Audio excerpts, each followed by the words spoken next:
நம்ம தீபாவளி ஆஃபர் என்னன்னு பாத்தீங்கன்னா ஒரு ஃபோல்டிங் காட்டுக்கு ஒரு பில்லோ ஃப்ரீயா தர போறாங்க. இந்த ஃபோல்டிங் காட் வந்து பாத்தீங்கன்னா 4 இன்ச் திக்னஸ் வருங்க. வித் உங்களுக்கு ஹெட் ரெஸ்டோட வந்துரும். பில்லோ வச்சாலும் நமக்கு கீழே விழாது. உங்களுக்கு வந்து பாத்தீங்கன்னா பைப் எல்லாமே ஹெவியா கொடுத்துருக்கோங்க. வித் பவுடர் கோட்டிங்கோட வந்துரும். இந்த காட்டை நம்ம ஈஸியா ஃபோல்ட் பண்ணி மொட்டை மாடி பால்கனி எங்க வேணா போட்டு யூஸ் பண்ணிக்கலாங்க. உங்களுக்கு இது பாருங்க வித் லாக்கோட வந்துருங்க. இந்த காட்லயே வந்து பாத்தீங்கன்னா உங்களுக்கு வீல் கொடுத்துருப்போங்க. நம்ம ஒரு ரூம்ல இருந்து இன்னொரு ரூமுக்கு ஈஸியா ஷிஃப்ட் பண்ணிக்கலாம்.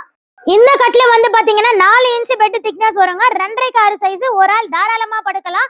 3500 ரூபாய் மட்டும் தாங்க. இந்த காட் வந்து பாத்தீங்கன்னா 3க்கு 6 சைஸ் வருங்க. வித் வீலோட 4 இன்ச்சஸ் மேட்ரஸோட 4400 ரூபாய் மட்டும் தாங்க. இந்த காட் வந்து பாத்தீங்கன்னா 4க்கு 6 சைஸ் வருங்க. 2 பேர் தாராளமா படுக்கலாம். 5400 ரூபாய் மட்டும் தாங்க. உங்களுக்கு வந்து பாருங்க 4 இன்ச் பெட் திக்னஸ் வந்துருங்க. பெட் எவ்வளவு சாஃப்டா இருக்கு பாருங்க. இந்த ஃபோல்டிங் கார்டு வந்து பாத்தீங்கன்னா எங்களோட கம்மி பிரைஸ்ல யாராலுமே கொடுக்க முடியாதுங்க. ஏன்னா நாங்களே ஓனா மேனுஃபேக்சர் பண்றோம். சென்னையில நிறைய கடைகளுக்கு நாங்க சப்ளை பண்ணிட்டு இருக்கோங்க. உங்களுக்கு இந்த ஃபோல்டிங் கார்டு வேணும்னா ஸ்கிரீன்ல தெரிய நம்பருக்கு கால் பண்ணி மறக்காம புக் பண்ணிக்கோங்க. நம்ம சேனல் எல்லாமே சப்ஸ்கிரைப் பண்ணிக்கோங்க. பாய்.